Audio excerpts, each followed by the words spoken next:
জুঁই বলল, "কি হলো বাবা? উত্তর দাও। তুমি কেন ঐদিন রাতে আমার হাতটা ছেড়ে দিয়েছিলে? শুধুমাত্র হিংসুকুটির হাতটা শক্ত করে ধরবে বলে তুমি আমার হাতটা ছেড়ে দিয়েছিলে। সেটা তুমি মায়ের কাছে বলো।"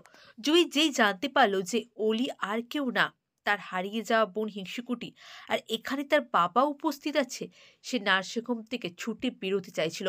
আর তখনই তার বাবার সাথে তার ধাক্কা হয়। ওইদিকে দীপার সাথে জুঁইয়ের কোনো সম্পর্ক নেই, সেটা সে জানে।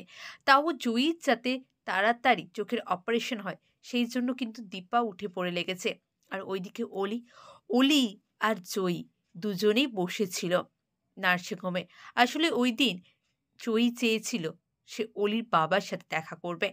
অলিও চেয়েছিল যে জয়ীর তো অনেকদিন থেকে ইচ্ছা, তাহলে আজকে আমি ওকে আমার বাবার সাথে পরিচয় করাবো। ব্যাস, বাবার গলার ভয়ে শুনেই তো জয়ী বুঝতে পেরে গেল এটা আর কেউ না, আমার বাবা ডক্টর সূর্য সেনগুপ্ত।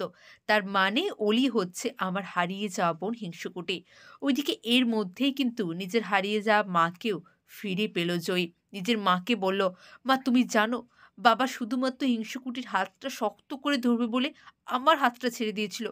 মা তুমি বাবাকে জিজ্ঞাসা করো, বাবা কেন এমনটা করেছিল? আমি কি বাবার কেউ হয় না? জানি আমি বাবার কাছে ছোট থেকে বড় হয়নি। আমি তোমার কাছে বড় হয়েছিলাম।" ওইদিকে অলি এত কিছুর পরেও কিন্তু তার মায়ের প্রতি বিন্দুমাত্র সহানুভূতি নেই, বিন্দুমাত্র সিম্প্যাথি নেই। এত কিছুর পরেও সে কিন্তু নিজের মাকেই দোষারোপ করে যাচ্ছে যে এত কিছু হয়েছে তার মায়ের জন্য। সত্যি দীপার ভাগ্য, সে ভালো কিছু করলেও সে খারাপ হয়, আর সে খারাপ তো কিছু করেই না, তাহলে খারাপ হওয়ার তো প্রশ্নই আসছে না। ওইদিকে সমস্ত কিছুটা লক্ষ্য করছিল সূর্য। সূর্য তো জয়ীর প্রতি প্রথম দিন থেকেই একটা টান অনুভব করেছিল। সে বুঝতে পারল তার মানে জয়ী হলো আমার হারিয়ে যাওয়া রূপা মা। আমি কোনোদিনও ভাবতেও পারিনি যে আমার ভাঙা সংসারটা এইভাবে জোড়া লাগতে পারে। হ্যাঁ বন্ধুরা, এইভাবেই যদি তারা ৪ জনের সামনাসামনি হয়, এবারে কি হবে? কে কার রাগ কার উপরে ফেলবে? জয়ী কি নিজের মাকে নিয়ে চলে যাবে? না বাবাকে ক্ষমা করে বাবা আর বোনের সাথে থাকতে রাজি হবে? আপনাদের কি মনে হয় কমেন্ট করে জানান।